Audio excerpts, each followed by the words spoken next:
Chamavam minha irmã de orgulho e alegria, e a mim de o erro da família. Não era pelas costas. Foi na formatura dela, sob luzes fortes, com todo mundo assistindo. A risada do meu pai ecoou mais alto que os aplausos. Minha mãe sorriu como se fosse inofensivo. E minha irmã, ela riu também. Lembro-me de ficar lá, aplaudindo por ela. Meu rosto congelado, naquele sorriso educado, que todos confundiram com orgulho. Mas por dentro, algo quebrou. Um estalo silencioso. Eu nem tentei mais me esconder. Então, deixei que tivessem seus holofotes. Eu esperei. E quando minha vez chegou, eu os choquei de uma forma que nunca imaginaram. Antes de compartilhar minha história, quero saber se você está aqui comigo. Apenas diga, ouvindo, nos comentários, ou me diga de onde você está assistindo. Às vezes, até a menor conexão pode fazer uma história parecer ouvida. Obrigado. E agora, aqui está minha história. Se minha história tentou te tocar, por favor, inscreva-se no canal. Eu sou Kael Ramos. E isso não é apenas sobre vingança ou sucesso. É sobre reivindicar o valor que eles disseram que eu nunca tive. Seu apoio ajuda histórias como a minha a alcançar outras pessoas que foram silenciadas por tempo demais. As faixas estavam por toda parte. O vermelho e preto da USP estendido pelo pátio, como se o próprio orgulho tivesse sido impresso em tecido. Lembro-me de estar na borda da multidão, metade ao sol, metade à sombra, segurando um presente que ninguém pediu. Minha irmã, Isabela, estava radiante em sua beca, a joia da coroa da família. Meus pais, Douglas e Lorena Ramos, moviam-se pela multidão como a realeza. Eu não era o convidado de honra. Eu era o pensamento tardio que, por acaso, compartilhava o sobrenome deles. O salão de festas brilhava com lustres alugados, toalhas de linho brancas e risadas afiadas o suficiente para cortar vidro. Sentei-me perto do fundo, traçando círculos invisíveis na haste da minha taça, cronometrando minhas respirações como costumava fazer durante as discussões da infância. Conte até 3. Segure. Expire. Era assim que eu mantinha a compostura. Quando meu pai pegou o microfone, ele começou com o calor ensaiado de sempre. Isabela, você deu orgulho a esta família. Ele gesticulou em direção a ela, sua voz subindo como se ela fosse uma celebridade em uma coletiva de imprensa. Formou-se como a melhor da turma na São Francisco, contratada por um escritório de advocacia de peso na Faria Lima. E a prova de que a linhagem Ramos gera excelência. Então veio a piada, aquela que pousou como uma faca embrulhada em risadas. E quanto ao Kael, ele disse, olhando em minha direção. Bem, ele foi nosso pequeno experimento que deu errado, mas pelo menos nos deu uma boa história para contar. A sala explodiu em gargalhadas. Minha mãe sorriu indulgentemente. Até Isabela, pega no centro das atenções, deu uma risadinha suave e culpada que queimou mais do que as palavras. Eu aplaudi, junto com a multidão, fingindo que não tinha ouvido nada. Os flashes dispararam enquanto entregavam a Isabela uma caixa de veludo contendo chaves de carro. Um Porsche, o mesmo modelo que meu pai uma vez me prometeu se eu virasse alguém na vida. Fiquei parado, o único que não estava fotografando um momento. Quando coloquei meu presente feito à mão, um porta-retrato em mosaico codificado com o binário da tese de Isabela sobre a mesa, ninguém nem olhou para ele. Saí para tomar um ar, onde a noite estava misericordiosamente quieta. Meu telefone vibrou com um e-mail corporativo, um lembrete de que eu ainda tinha controle sobre o sistema de estoque que eu havia construído para as concessionárias do meu pai. Sem hesitar, digitei algumas linhas. Revogar privilégios de administrador. Douglas Ramos, servidor principal.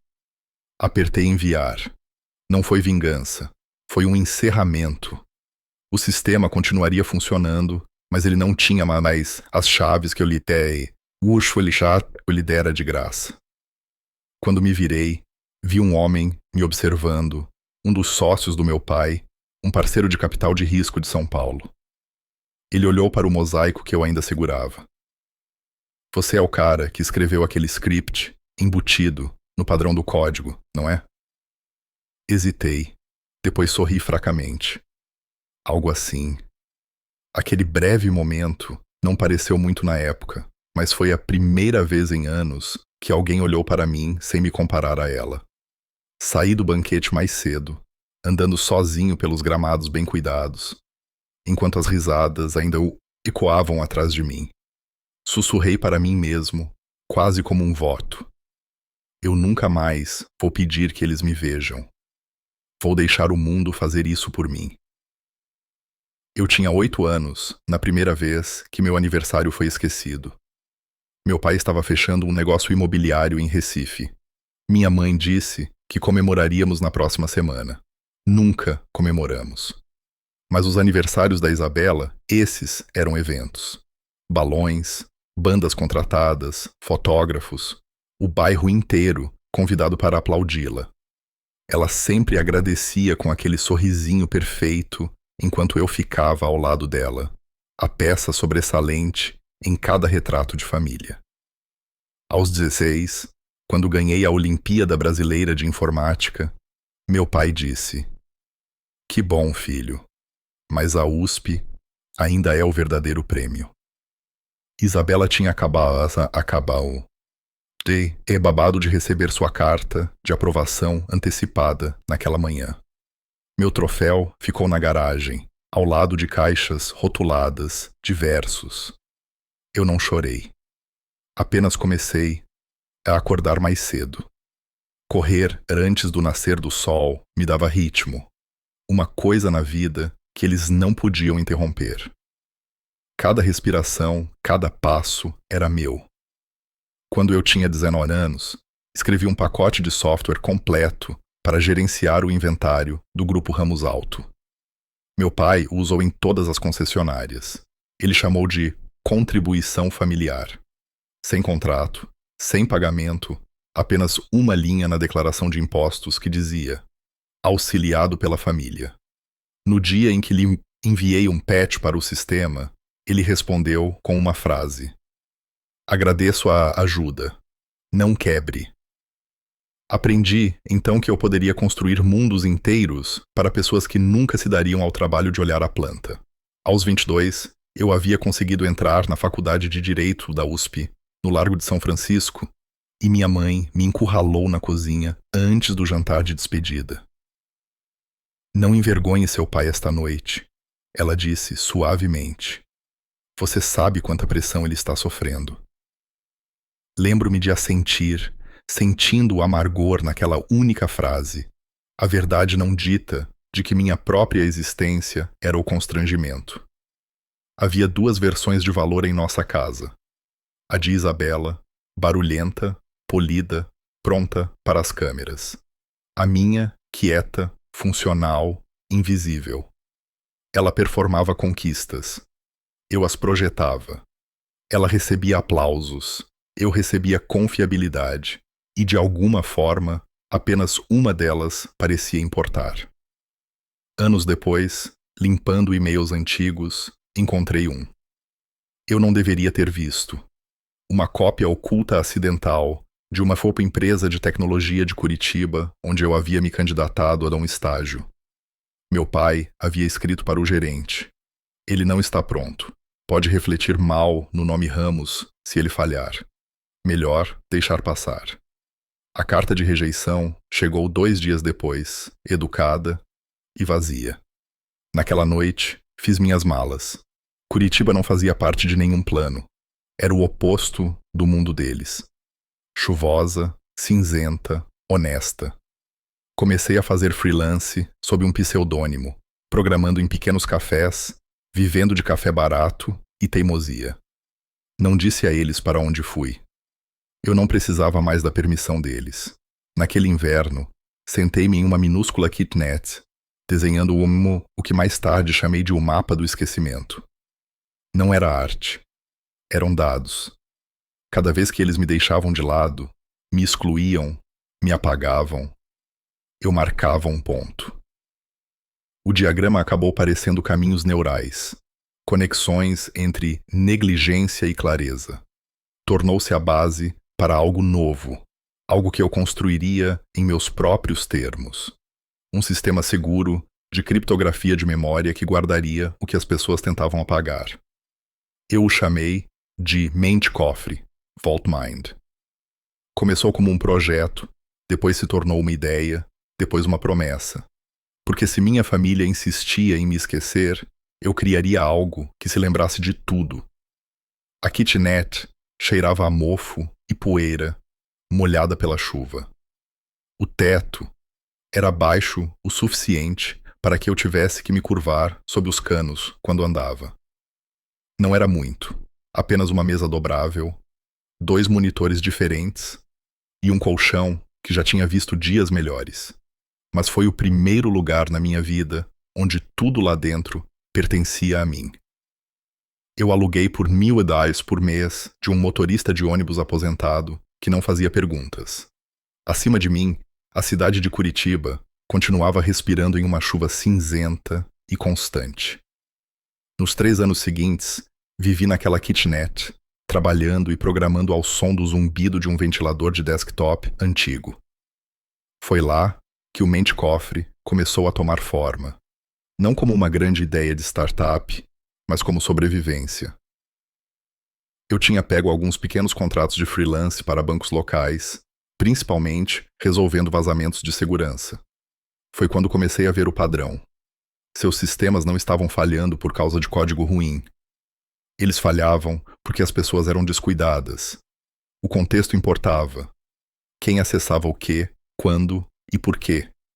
Eu queria projetar um motor de criptografia que pensasse como um porteiro. Um que pudesse reconhecer a intenção essa intenção. Os primeiros esboços encheram minha parede como grafite.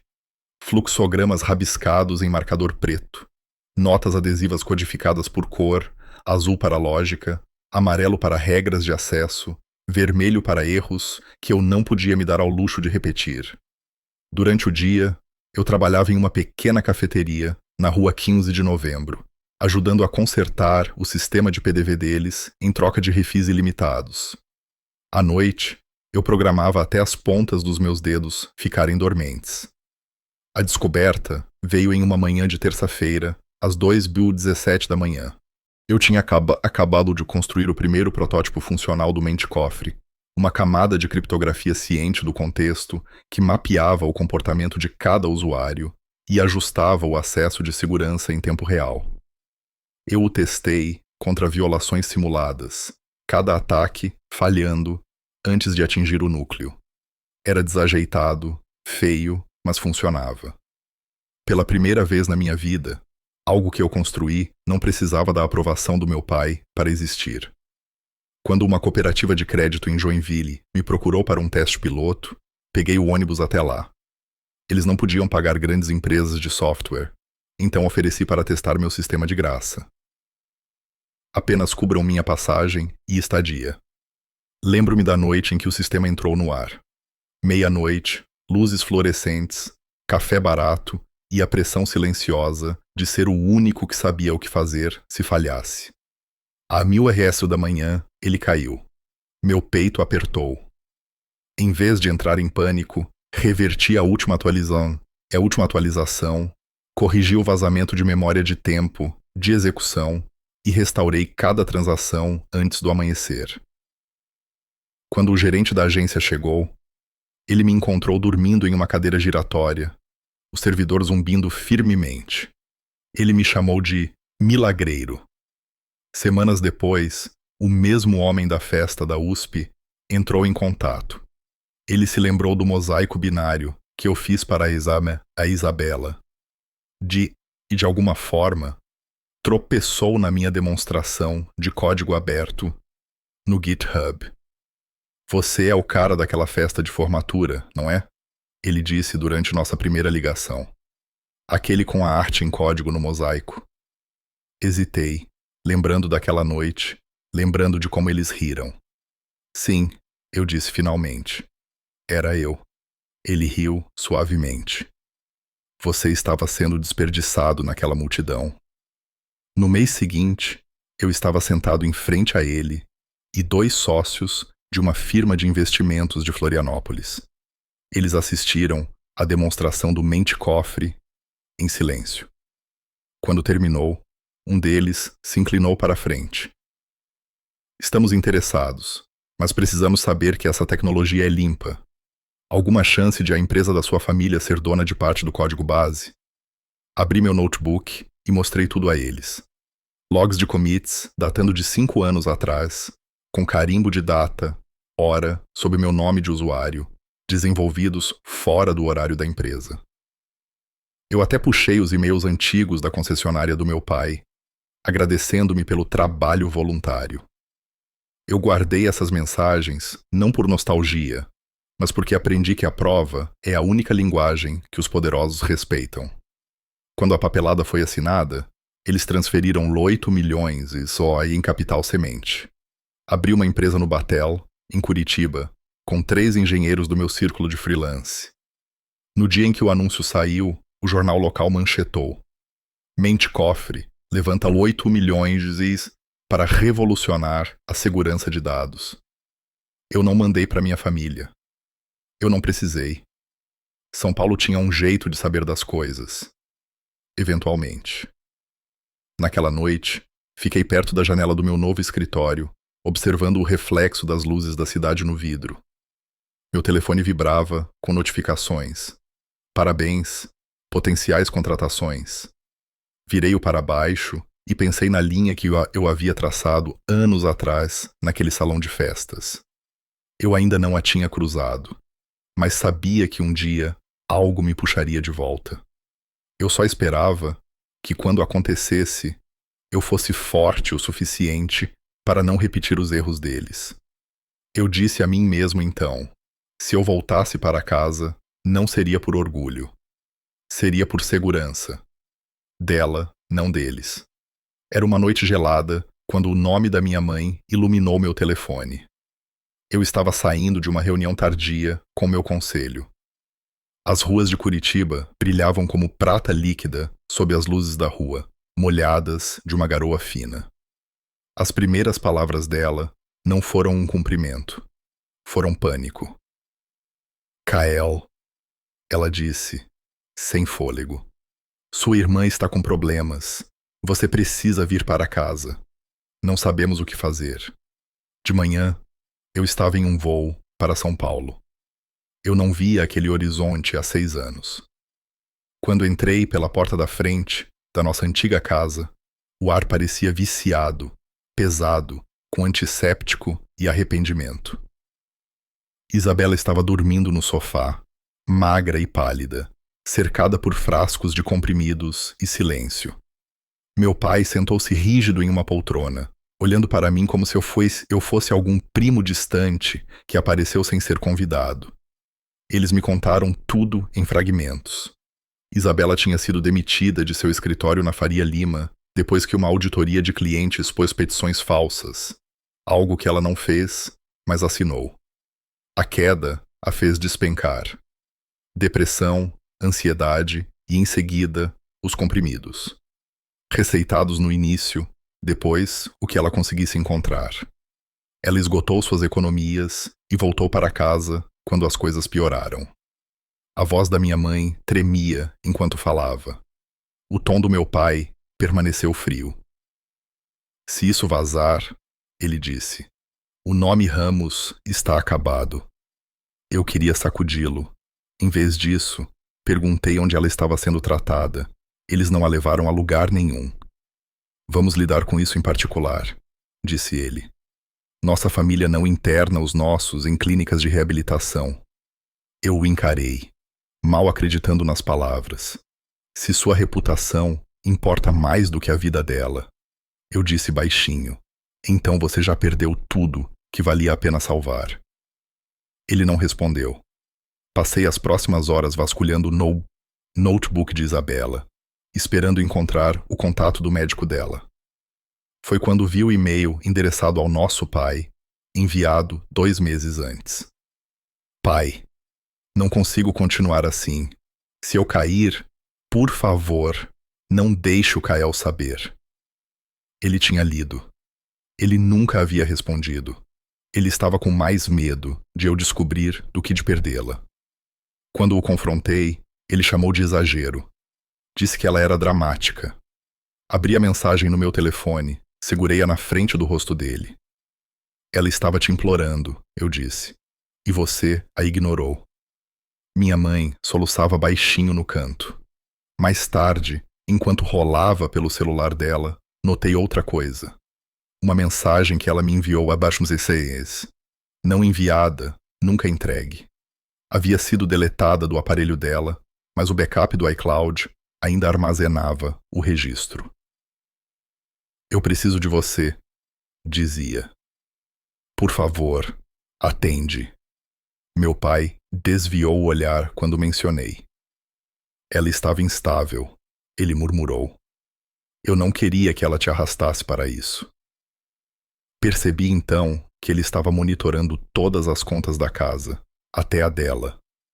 Sua obsessão por controle havia se tornado seu próprio vício. Naquela noite, Isabela acordou brevemente. Seus olhos estavam fundos, mas ela me reconheceu. Não os odeie, Kael, ela sussurrou. A mesma coisa que me quebrou. Construiu você. Sua voz mal existia. A necessidade deles de serem perfeitos. É uma doença. Eles apenas a pegaram de forma diferente. Segurei a mão dela até que ela adormeceu novamente. Quando saí, o ar de São Paulo estava parado e pesado. O céu pintado em faixas finas de luz laranja por causa da poluição. O carro do meu pai estava estacionado na garagem, impecável como sempre, brilhando como um troféu. Encarei seu reflexo e pensei em como tudo debaixo daquele brilho era frágil. Eu disse a mim mesmo que não voltaria a menos que fosse para salvar a vida dela. E agora aqui estava eu, olhando para os destroços da família que uma vez riu de mim por ser diferente. A ironia não me escapou. Olhei pela janela, uma última vez, minha mãe pairando sobre Isabela, meu pai checando seu telefone para controle de danos, e senti algo se assentar dentro de mim. Não raiva, não tristeza, apenas resolução. Se eu tivesse que voltar a esta casa novamente, não seria para remendar o orgulho deles. Seria para derrubá-lo, pedaço por pedaço, até que não sobrasse nada para eles se esconderem atrás. A manhã em São Paulo estava abafada e sem ar. O tipo de quietude urbana que fazia cada som parecer mais pesado do que era. Meu pai convocou a reunião na sala de jantar como se fosse uma sessão do conselho, não uma conversa de família. A mesa de mogno estava polida à perfeição, e o café da manhã intocado de Isabela estava em frente ao seu lugar, como uma testemunha silenciosa. Minha mãe estava atrás da cadeira do meu pai, torcendo as mãos.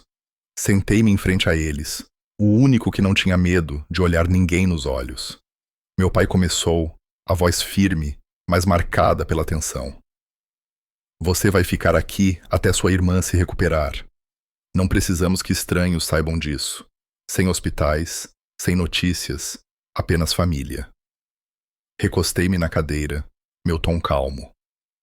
Ela não precisa de guardas da família. Ela precisa de médicos. Se você a mantiver trancada nesta casa, você não a está salvando. Você a está matando lentamente.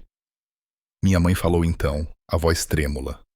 Kael, por favor. As pessoas falam. Você não entende o quão cruel esta cidade pode ser. Eu ri baixinho, não de humor, mas de descrença. Vocês têm mais medo de fofoca do que de luto. Meu pai bateu a palma da mão na mesa. Cuidado com o seu tom. Tudo o que construí, tudo o que este nome representa, está em risco. Mais tarde, naquele dia, enquanto procurava um carregador reserva em seu escritório, notei uma pasta marcada como Financeiro Confidencial. A curiosidade superou a contenção. Dentro havia documentos de empréstimo com o meu nome. Contratos mostrando que meu pai havia usado o software que eu construí anos atrás como garantia para expansões das concessionárias. Meu código, meu sistema, minha assinatura ainda estava embutida nos registros de direitos autorais. Ele havia construído sua estabilidade em algo que, tecnicamente, pertencia a mim. Fechei a pasta e senti o tipo de calma que só vem logo antes de uma tempestade. Ao anoitecer, a tempestade chegou de qualquer maneira. O telefone não parava de tocar. Meu pai atendeu uma ligação e ficou pálido.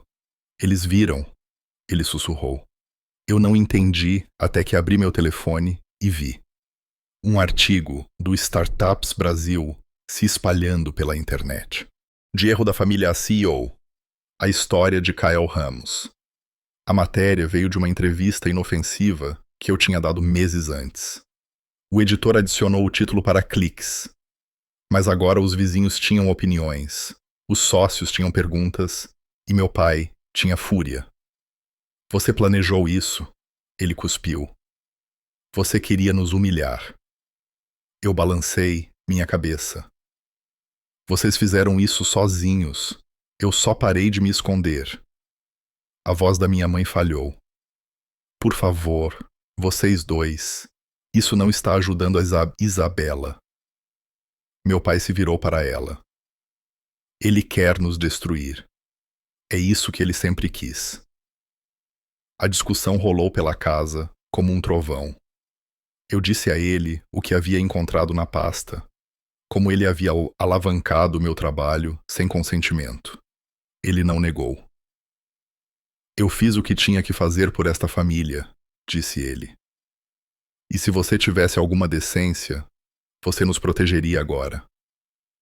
Eu olhei para ele, para o homem que um dia fora minha medida de sucesso, e disse uniformemente: Você construiu tudo sobre palavras, pai.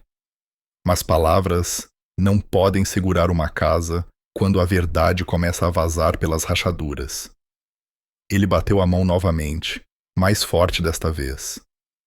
A verdade mata, Kyle. Matou a carreira da sua irmã e está matando esta família. Mentiras são o que mantém as coisas vivas. Eu me levantei. Não, mentiras apenas as mantêm de pé o tempo suficiente para apodrecer. Antes de sair, escrevi um bilhete para minha mãe. O endereço de um centro de tratamento nas Serras Gaúchas, junto com a confirmação de pagamento pela internação de Isabela. Deslizei um e-mail impresso em sua gaveta particular, aquele em que Isabela implorou por ajuda, aquele que ele ignorou.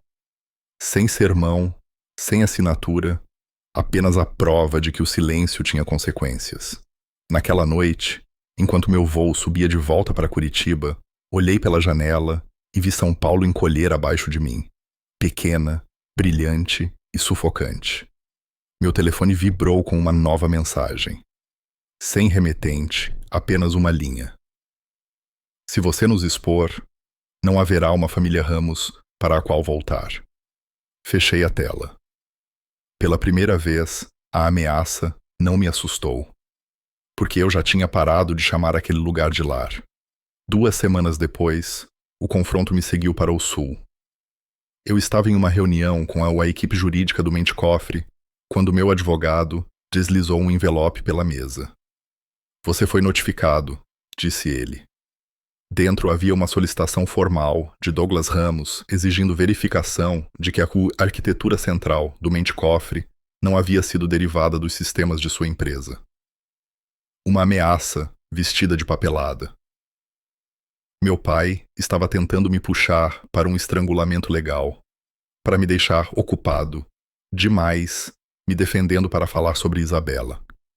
Revisei cada linha, depois devolvi a pasta. Nós responderemos, eu disse simplesmente. Meu advogado assentiu. Ele está blefando. Talvez, respondi, mas eu não estou. Registramos uma declaração oficial naquela tarde. Logs completos, repositórios com data e hora, prova de desenvolvimento independente. Minha assinatura em cada commit era minha própria rebelião silenciosa. 3 dias depois, Outra tempestade estourou. Um pequeno blog de fofocas de São Paulo vazou e uma foto de Isabela saindo de casa, magra e instável, uma sombra de quem já foi. A legenda dizia: o segredo da família Ramos. O que aconteceu com a filha perfeita? Ao anoitecer, a história havia sido compartilhada centenas de vezes. Minha mãe ligou, chorando. Eles estão nos despedaçando, disse ela. Por favor, faça-os parar. Você pode fazê-los parar, eu disse. Conte a verdade. O silêncio dela foi mais alto que qualquer grito. Na manhã seguinte, voei para São Paulo e entrei no escritório de advocacia onde Isabela havia trabalhado, na Faria Lima. Disse à recepcionista que era irmão dela, que precisava entender. Uma mulher do departamento dela me encontrou no lobby, sua expressão cautelosa. Ela não falsificou aqueles relatórios, disse a mulher suavemente. Ela estava cobrindo seu sócio sênior. Ele usou o nome dela para aprovar petições ilegais. Quando ela se recusou a ficar quieta, eles a colocaram na lista negra. Ela era orgulhosa demais para contar aos seus pais. Disse que eles nunca acreditariam nela. Isso me atingiu como uma queimadura lenta. Isabela havia sido destruída pela mesma doença que havia infectado a todos nós. A obsessão pela perfeição. Ela carregou as expectativas deles até que elas a esmagaram. E quando ela não pôde suportar o peso, ela se voltou para o que quer que o silenciasse. Naquela noite, de volta a Curitiba, sentei-me em meu apartamento olhando para as luzes da cidade, tremeluzindo contra a chuva. Cada prédio parecia de vidro, brilhante na superfície, frágil por baixo. Abri meu notebook e comecei a escrever uma breve declaração para a imprensa. Não sobre o processo, não sobre Isabela, apenas uma linha que dizia tudo o que eu precisava. O Mente-Cofre foi construído de forma independente. Nossa fundação, tanto no código quanto na vida, baseia-se na honestidade. Sucesso sem integridade é apenas decoração. Apertei enviar. A declaração foi ao ar em 1 hora.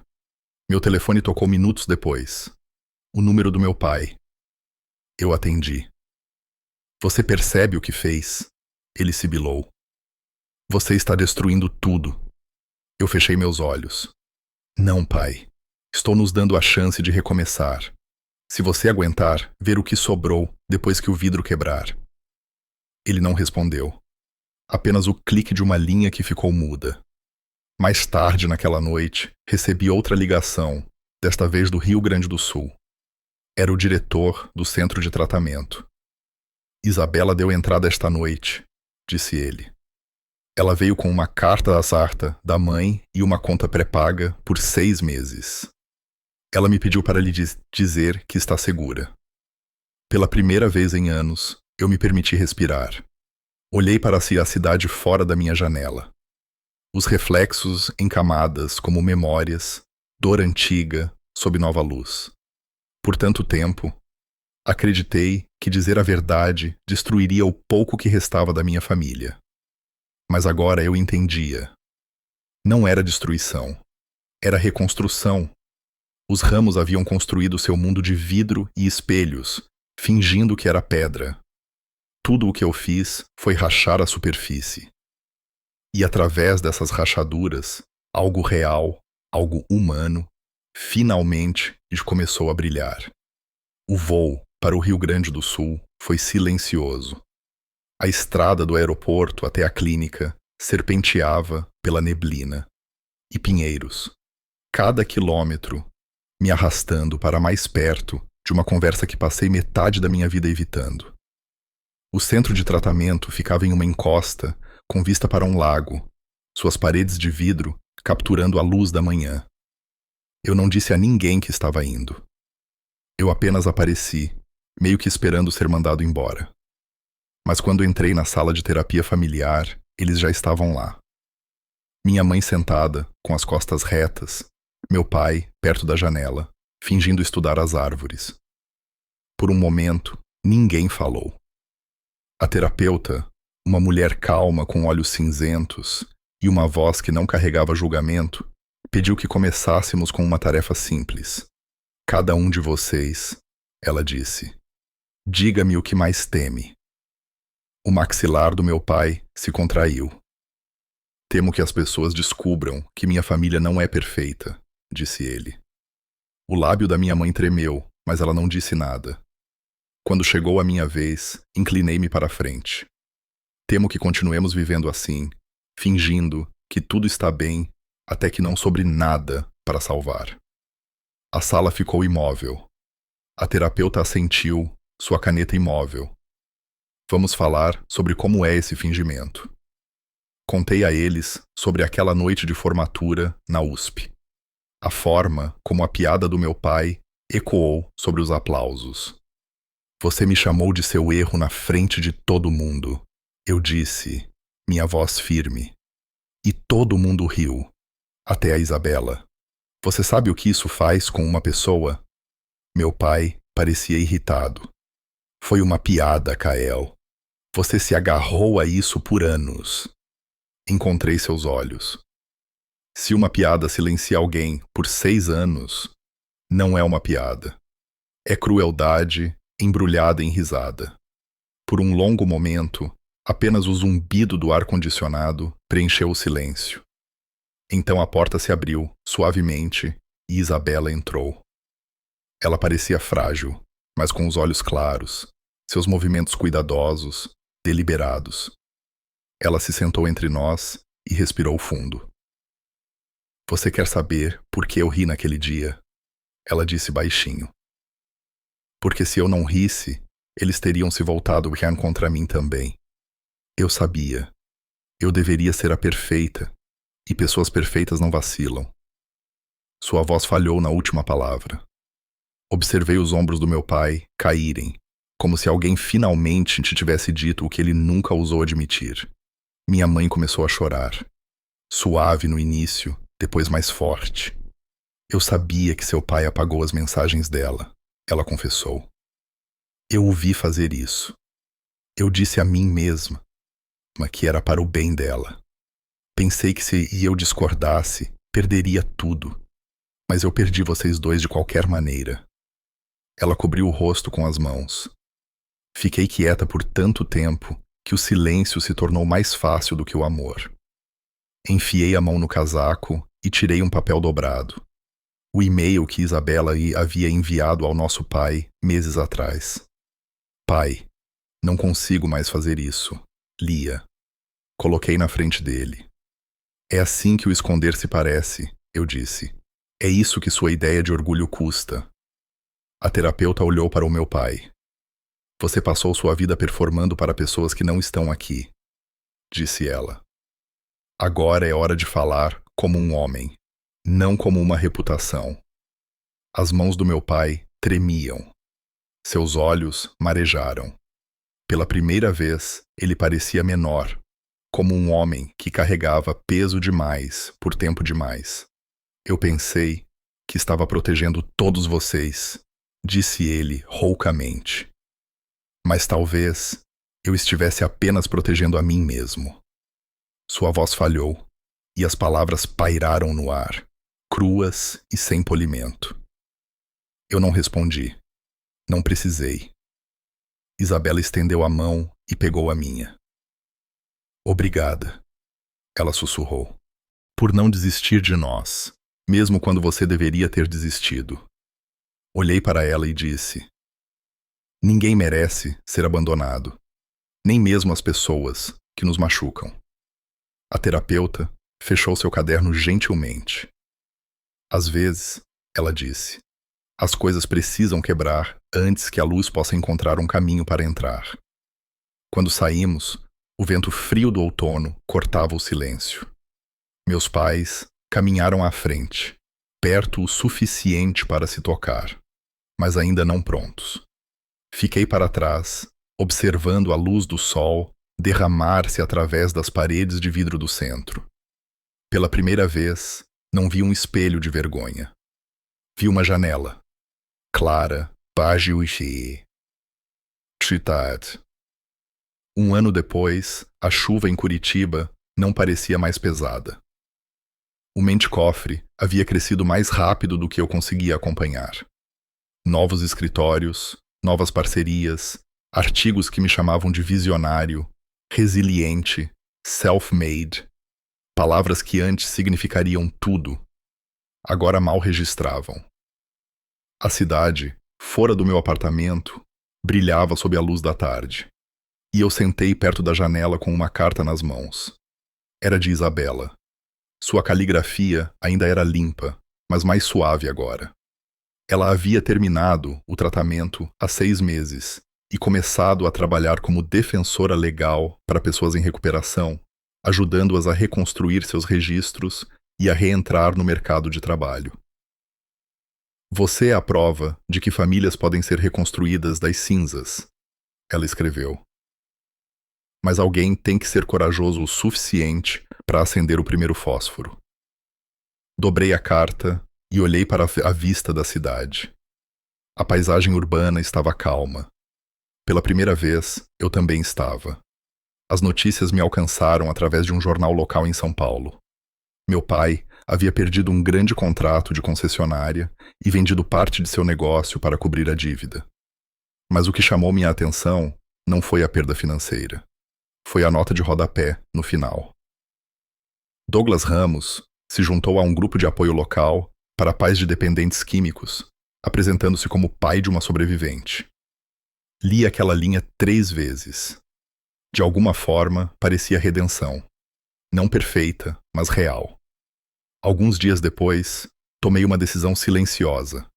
Doei R$500 mil para uma fundação de recuperação no Sul, sob o nome de Fundo Esperança Ramos. Não anexei minha empresa. Não pedi reconhecimento. A única nota que enviei dizia: use isso para dar a alguém uma segunda luz. 2 semanas depois, minha mãe veio me visitar. Ela parecia mais velha, mas mais leve, como se os anos finalmente tivessem se assentado, em vez de sufocá-la. Ela me entregou uma pequena caixa.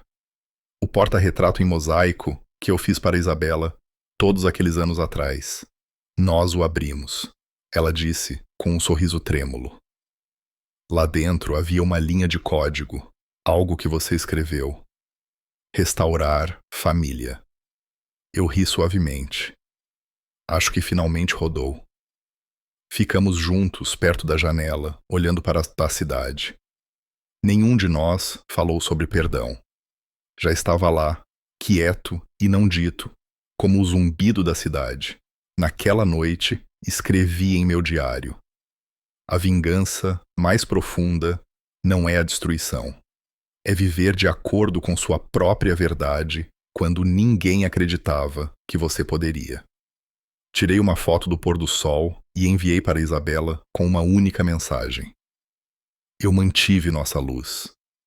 A resposta dela veio minutos depois: então, estamos quites.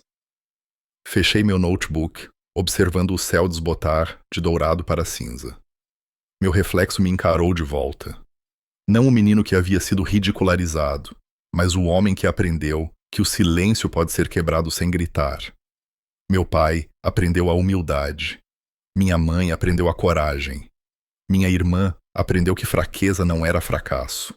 E eu aprendi que perdoar não significa esquecer. Significa finalmente te colocar a verdade onde ela pertence. Eu costumava pensar que ser chamado de erro era um castigo, mas foi um convite para reescrever a definição de quem eu era. Lá fora, as luzes da cidade piscavam como código correndo através do vidro. Sussurrei a última linha da minha entrada no diário, como se fosse uma oração. A verdade não destrói ninguém. Ela apenas leva embora o que nunca foi real. Há algo em contar essa história que ainda me dá um nó na garganta. Talvez seja porque, por anos eu fui o quieto, o filho que sorria quando riam dele, que carregava uma vergonha que não lhe pertencia, que confundia silêncio com força. Quando finalmente comecei a falar, não estava procurando por vingança. Eu só queria que a verdade tivesse um lugar na sala. E talvez seja tudo o que qualquer um de nós realmente quer. Ser ouvido antes que o barulho das expectativas de outras pessoas nos afogue completamente. Quando olho para trás agora, a palavra erro não arde como costumava. Costumava parecer um rótulo que me seguia em todas as salas, todos os projetos, todas as tentativas de ser o suficiente. Mas a verdade é que ser o erro me deu a liberdade que eles nunca tiveram. Forçou-me a aprender quem eu era sem aplausos, a construir algo do zero sem ninguém assistindo, ninguém aplaudindo. Há um tipo estranho de paz nisso. Uma paz que vem quando você para de performar e começa a existir. Meus pais uma vez acreditaram que as aparências poderiam salvá-los. Que se eles sorrissem com força suficiente, ninguém veria as rachaduras. Mas o que aprendi, e o que espero que você leve disso, é que a perfeição é a máscara mais frágil que uma pessoa pode usar. Ela se estilhaça no momento em que alguém respira muito perto dela. As pessoas que parecem mais fortes por fora são muitas vezes as que estão quebrando silenciosamente por baixo. Minha irmã me ensinou isso. Minha mãe me lembrou disso. E meu pai, à sua maneira falha, provou que era verdade. Eu não os odeio. Eu nunca realmente odiei. Odiar é fácil. Dá a você um alvo, uma direção. Mas o perdão é mais difícil, porque ele te deixa parado no meio dos destroços, decidindo se deve reconstruir. Eu escolhi reconstruir. Não porque eles mereciam, mas porque eu merecia. Porque a cura que começa com raiva termina com vazio. E eu estava cansado de ser oco. Se esta história te encontrou, talvez seja porque você viveu algo parecido. Talvez você tenha sentado em uma mesa onde o amor parecia condicional, onde seu valor dependia de quão bem você poderia desempenhar um papel que não era seu. Se esse é você, considere isso um sinal.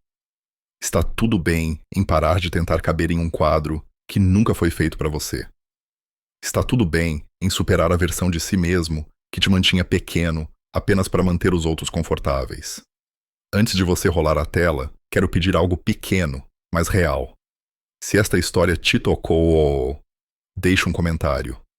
Apenas um simples ouvindo, ou me diga de onde você está assistindo. Deixe-me saber que você está aqui. Que essas palavras alcançaram alguém além das paredes de onde nasceram. Porque é assim que a cura se espalha. Não através da perfeição, mas através da conexão.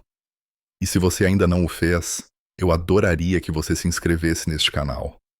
Não por números, não por algoritmos, mas porque cada história compartilhada aqui é uma mão estendida para alguém que ainda se sente invisível. Juntos, estamos construindo algo maior do que uma história. Estamos construindo um espaço para pessoas que foram instruídas a ficar quietas, para finalmente falarem. Eu sou Kael Ramos. Eu já fui o erro da família. Agora, sou apenas um homem aprendendo a viver sem fingir. E se você já esteve onde eu estive, parado nas ruínas do orgulho de outra pessoa, agarrando-se aos fragmentos de sua própria verdade, então esta história é para você. Obrigado por ouvir, por ficar, por me ver através disso. Lembre-se disto antes de ir. A verdade não destrói as pessoas. Ela apenas destrói ilusões.